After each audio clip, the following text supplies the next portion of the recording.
మీరు job search చేస్తున్నారా? ఎంత సెర్చ్ చేసినా కానీ దొరకడం లేదా? అయితే ఈ వీడియో మీకోసమే. లాస్ట్ వరకు చూడండి. లాస్ట్లో సర్ప్రైజ్ ఉంటుంది, అది మాత్రం అస్సలు మిస్ అవ్వకండి. సో ఎప్పుడైతే మనం జాబ్ సెర్చ్ చేస్తూ ఉంటామో మనకు క్లారిటీ ఉండదన్నమాట. ఎలాంటి జాబ్ కావాలి, ఎలాంటి కంపెనీలో జాబ్ కావాలని చెప్పేసి క్లారిటీ ఉండదన్నమాట. ఈ క్లారిటీ లేనందువల్ల మనకు ఎంత సెర్చ్ చేసినా, ఎన్ని జాబ్లు అప్లై చేసినా కానీ మనకు job దొరకదన్నమాట.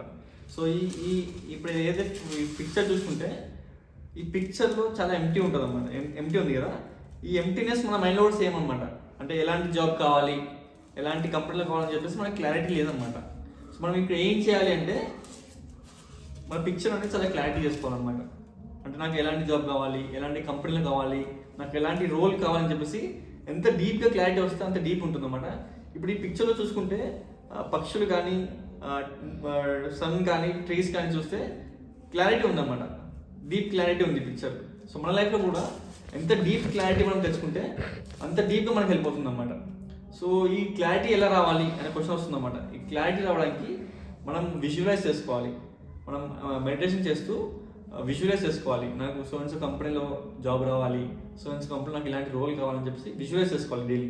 Daily morning and evening ఈ విజువలైజ్ చేసుకుంటున్న కొద్దీ మీ పిక్చర్ అనేది క్లారిటీ వస్తూ ఉంటుంది అనమాట. మీ పిక్చర్ ఆటోమేటిక్ డెవలప్ అయిపోతుంది అనమాట.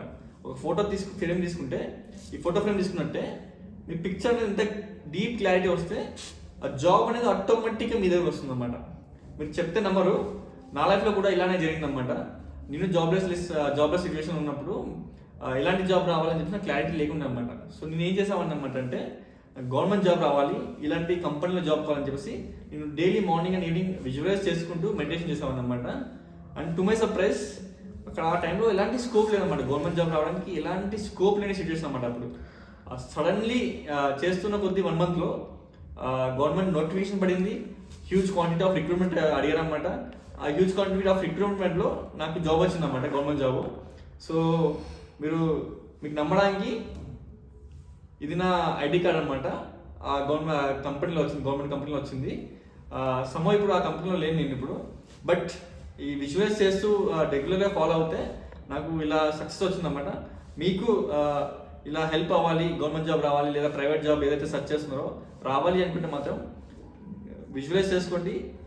డైలీ మార్నింగ్ అండ్ ఈవినింగ్ మీ మైండ్ను క్లారిటీ తెచ్చుకోండి. ఈ మైండ్ను క్లారిటీ చేసుకుంటే మీకు ఆటోమేటికలీ జాబ్ అనేది మీ ముందుకు వస్తుంది. మీరు దాని దగ్గరికి వెళ్ళాల్సిన అవసరం లేదు. So I wish you all the best. తప్పకుండా ట్రై చేయండి, డెఫినెట్లీ హెల్ప్ అవుతుంది. Thank you.